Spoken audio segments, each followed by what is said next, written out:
Europe is not in a good place right now. You can feel it in the conversation, in the news, in the way people talk about the future. We used to build cathedrals that touch the sky. We drew maps of new world. We used to be the center of innovation, technology, beauty, and culture. Now, when people talk about innovation, of course they talk about the US. When they talk about ambition, the last thing they think about is Europe. But what if we stopped lagging behind in apathy and started creating again? What if Europe remembered what it meant to be bold? This is why I'm starting the European Polymath. It's a journey to rebuild hope, excellence, and ambition across this continent. I grew up believing that Europe was a place where ideas mattered, the birthplace of science, of art, of philosophy, and of democracy. But I feel like somewhere along the way, something broke. We got comfortable.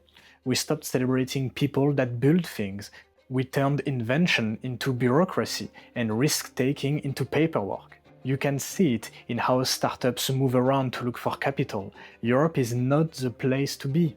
And you can also feel it when you talk with those brilliant people. They say that there is nothing left to do here, or it's impossibly hard. And yet, when I travel across Europe, I meet brilliant people absolutely everywhere. It doesn't matter the country, you can always find those ambitious and amazing people. And so the potential is still there, we just stopped believing in it.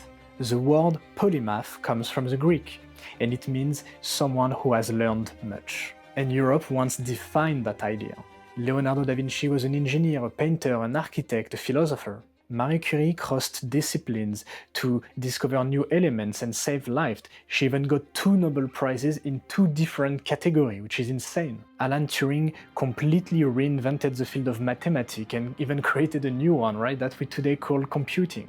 A polymath isn't just a person with many skills. It is someone who sees the connection between fields. It is someone who builds bridges between art and science, between logic and imagination. That's what I want to bring back. A culture of curiosity. A belief that you can master multiple things, not just skim through everything. Because Europe needs people that are not only specialists, but builders and connectors. People who can think like scientists, but feel like artists. Who can create something that works and means something. That's what being a European polymath is all about. But so, what does this actually mean in practice? It means that I'm setting out to discover and present the companies, the thinkers, the creators of our continent and what they are trying to do to improve our future. And I will put my own skin in the game by also trying to embody that idea of a polymath, of learning many things and sharing that learning along the way. The idea is simple: show that Europe is not dead, not outdated, not slow. It's just been asleep for too long and it needs a proper kick to wake up. Through this project, I'm gonna dive into the most interesting European companies like ASML, Airbus, Mistral AI, and many others. Each episode will be a journey through a very specific story, sometimes technology, sometimes culture, sometimes art or philosophy. I really hope to make it interesting and motivating for you. Because obviously, it's not only about technology, it's really about mindset. I want to show that excellence is not arrogance, that ambition is not un-European. We have every reason to aim higher, to lead, to create, and it's not to dominate, it's for our own dignity. The European Polymath is a story of rediscovering that voice. Of course, Europe is not a single country. It's a mosaic of many cultures with many languages and very different people. And in that mosaic lies its power. Each piece carries its own flavor of genius. I admire all European cultures and what they have accomplished. I even speak a few of those languages, but of course, to make it more accessible and in line with that vision of unifying the continent, everything will be done in English. Europe needs unification, not disconnected people and ideas.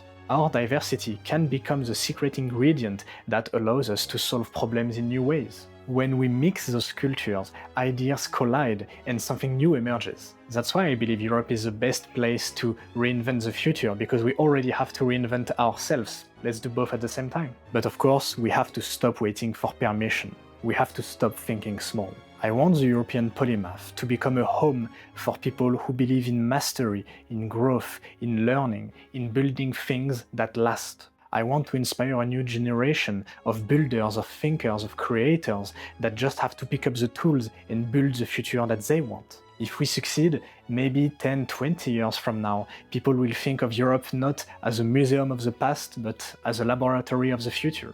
They will see a continent that believes in itself again. That's my biggest dream. A continent that invests in big ideas, in beauty, in human potential. Because Europe has done this before, we just have to remember how. The European Polymath is not a company. It's a mindset, it's a movement. It's about curiosity without borders, ambition without cynicism, and pride without arrogance. It's about bringing back hope to a continent that once used to define what it meant to dream. If that vision speaks to you, then you are part of the journey already. Congrats! And let's get to work. Let's rebuild that sense of wonder in our continent. Let's tell stories that make us believe again. Let's be the generation that reminds Europe what it can do. Because the future does not belong to the loudest or the richest. It belongs to those who dare to imagine.